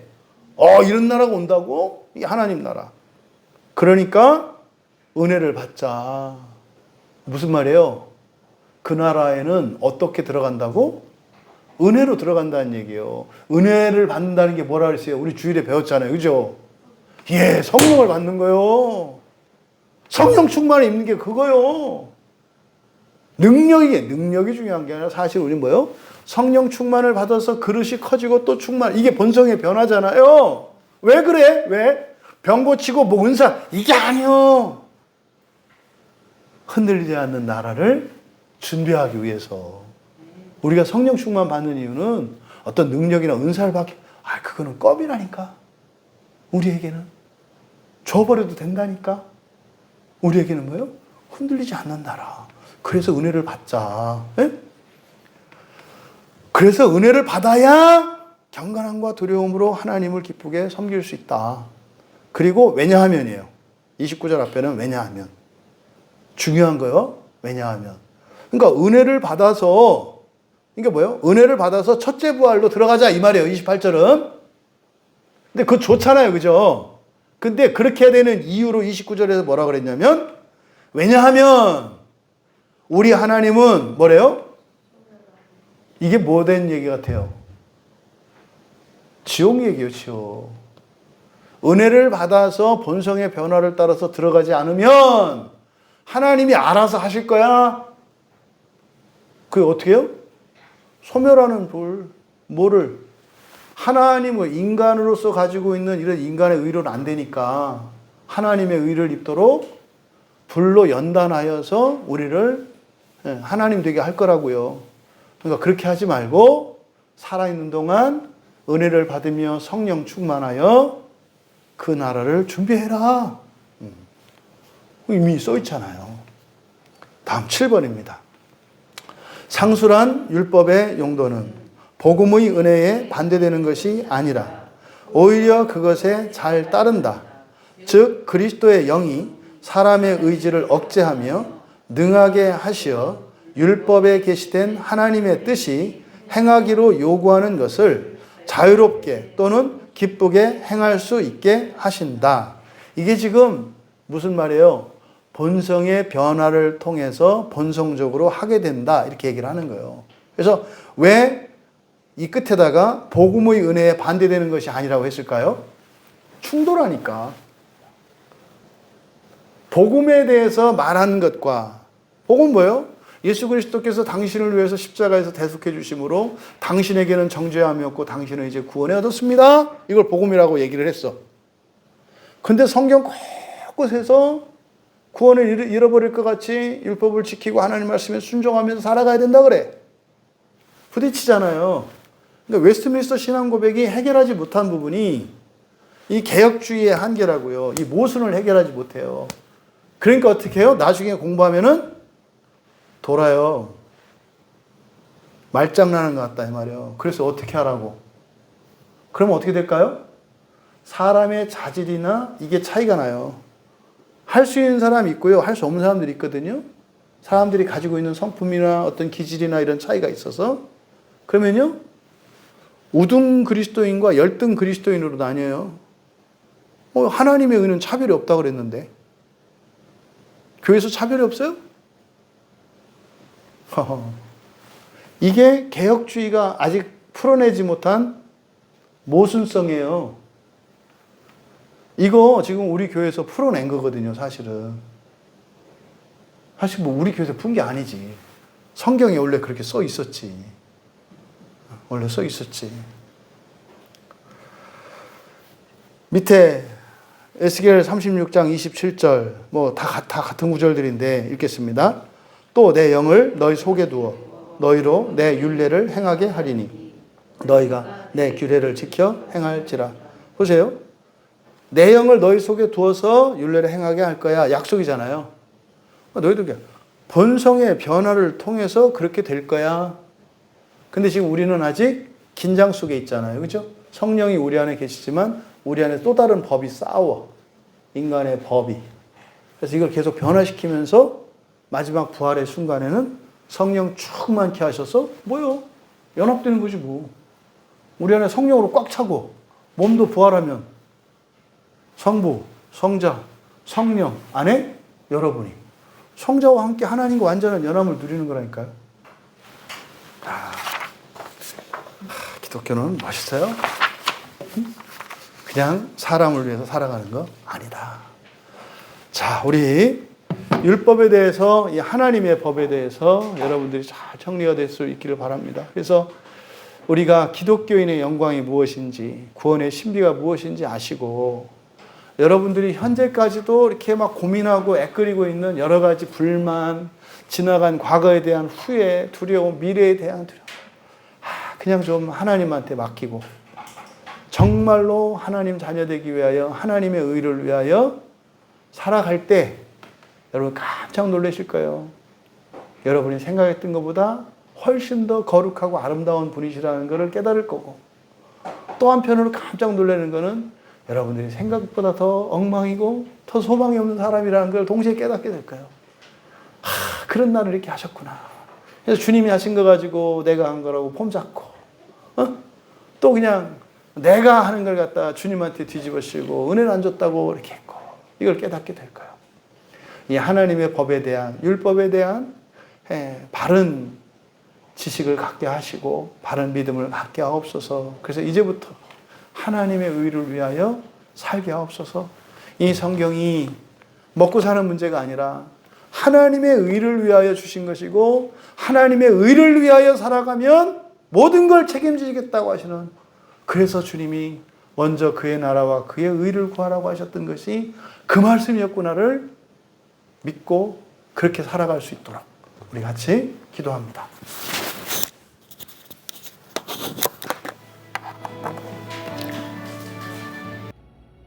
예수님조차 십자가에 못 박은 것이 교회예요.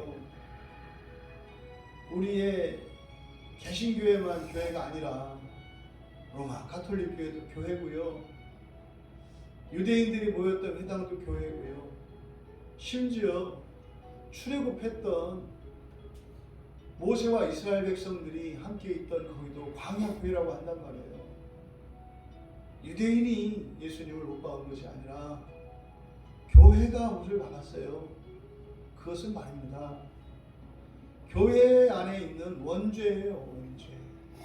하나님의 아들을 못 박는 이것은 원죄라고요. 아담이 에덴 동산에서 그것을 따먹었던 그 똑같은 원죄예요. 하나님 되기를 거부합니다. 하나님의 의를 원하지 않아요. 이게 원죄예요. 원죄.